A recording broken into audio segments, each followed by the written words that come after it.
नमस्कार, आपका स्वागत है। आज हम एक प्रेरणात्मक प्रसंग की चर्चा करेंगे और यह चर्चा दैनिक भास्कर के 3 मार्च 2025 के संस्करण में मंडे पॉजिटिव कॉलम में प्रकाशित धनबाद के गुरुचरण सिंह की इच्छा शक्ति और उनके जीवन में फिर उनके संघर्ष से उन्होंने जीवन जीने के लिए जो मिसाल कायम की, उस पर आधारित है। झारखंड के धनबाद जिले के युवा गुरुशरण अहुलवालिया 40 साल पहले बिजनेस शुरू करने की इच्छा को लेकर इंदौर पहुंचे। नए शहर में शुरुआत बहुत मुश्किल थी, लेकिन उन्होंने अपने आप को स्थापित करने के लिए कई छोटे मोटे बड़े बड़े काम किए। इलेक्ट्रीशियन की नौकरी की, उसके साथ ड्राइवर और जनरेटर ऑपरेटर का काम भी किया। यह काम धीरे धीरे सफलता में बदलने लगा और उस प्रकार के काम से उन्होंने अपने बिजनेस के लिए कुछ धन इकट्ठा कर लिया और इस धन इकट्ठा करने का परिणाम यह हुआ कि उन्हें इलेक्ट्रीशियन का लाइसेंस मिल गया और उन्होंने अपने इलेक्ट्रिक का बिजनेस व्यापार शुरू किया। वह बी क्लास इलेक्ट्रीशियन कॉन्ट्रैक्टर बने। उनका काम अच्छा चलने लगा, लेकिन एक ऐसी घटना इस मध्य घटी जिसने उनके जीवन में दुखों का पहाड़ खड़ा कर दिया। गुरुशरण जी एक दिन किसी बिल्डिंग में इलेक्ट्रिक कनेक्शन का काम कर रहे थे और उस काम करने के दौरान जब वह 20 फीट ऊंचे पोल पर चढ़कर अपना काम कर रहे थे, तब वहीं से नीचे गिर पड़े और इसने उनके जीवन में बहुत उथल पुथल पैदा कर दी।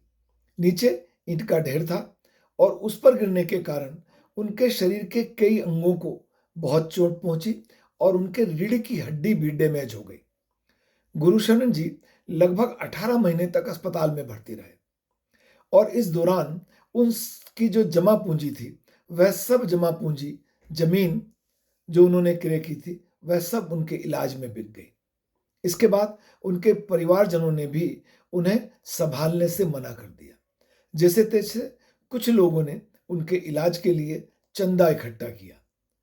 चंदा कब तक चलता? चंदा भी एक दिन खत्म हो गया। डॉक्टरों ने बोल दिया कि अब गुरुशरण जी जीवन भर बिस्तर पर ही रहेंगे, वे कभी चल फिर नहीं पाएंगे। और यह परेशानी हो गई कि वे जीवन भर चल नहीं पाएंगे। दूसरा, परिवार ने साथ छोड़ दिया।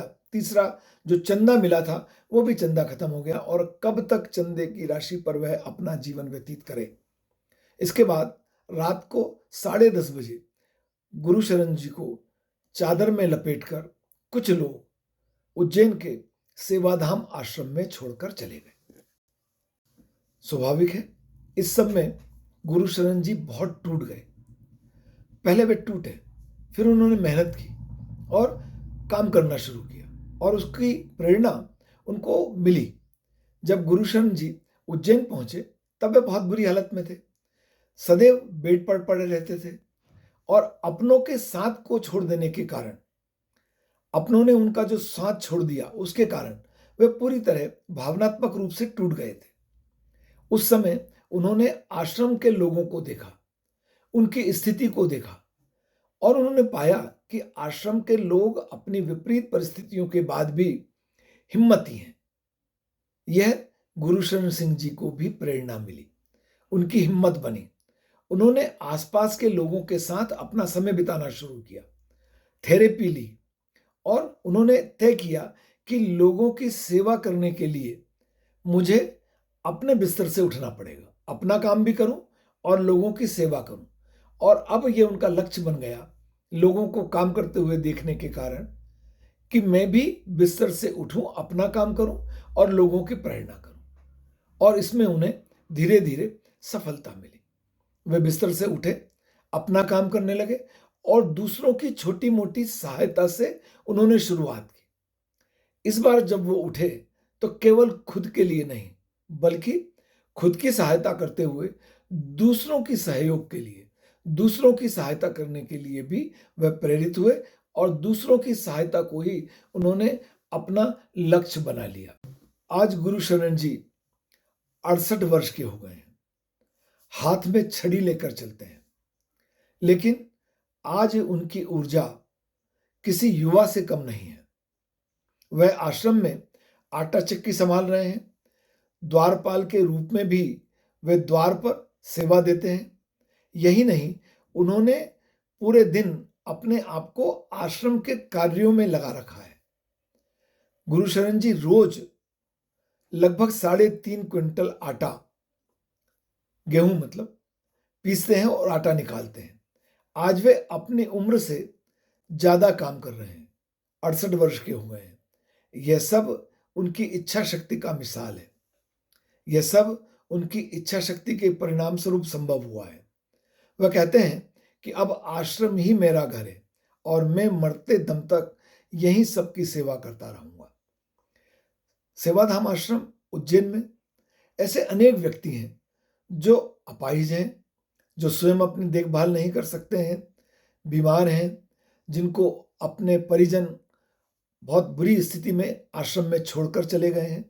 आश्रम उन सब की सेवा का काम करता है और वह सेवा करने के साथ लोगों को अपने स्वयं के कदमों पर खड़े होने के लिए प्रेरित भी करता है। योग, चिकित्सा संबंधी अनेक प्रकार की गतिविधियां वहां संचालित की जाती हैं। गुरु शरण जी का उदाहरण इस बात की प्रेरणा देता है कि जीवन में विपरीत परिस्थितियां आ जाएं, परिवारजन छोड़ दें, तब भी अगर आप अपने आप को संभालने का साहस करेंगे, उठने का प्रयास करेंगे, तो स्वयं उठ सकते हैं और स्वयं के साथ साथ दूसरों की सेवा के काम में भी, दूसरों के सहयोग के काम में भी आ सकते हैं। हाँ, ये बात सच है कि गुरु शरण जी को यदि सेवाधाम में सहारा ना मिला होता तो अन्य व्यक्तियों को देखकर उनको इसकी प्रेरणा नहीं मिली होती। इसलिए हम सबको भी इस बात का ध्यान रखना चाहिए कि अपने प्रियजन और परिजन को तो किसी स्थिति में हम ना छोड़ें, परंतु दूसरों के काम भी हम जितना आ सकें हमें आने का प्रयास करना चाहिए। और हिंदू धर्म और दर्शन तो इस बात पर विश्वास ही करता है, इस मान्यता पर ही आधारित है। और मेरा ऐसा मानना है कि विश्व के सभी धर्म भी इस बात की प्रेरणा देते हैं कि आप केवल अपने लिए ना जिएं, दुनिया के लिए जिएं, समाज के लिए जिएं, राष्ट्र के लिए जिएं। विश्व कल्याण की भावना आप में होनी चाहिए। आपका बहुत धन्यवाद।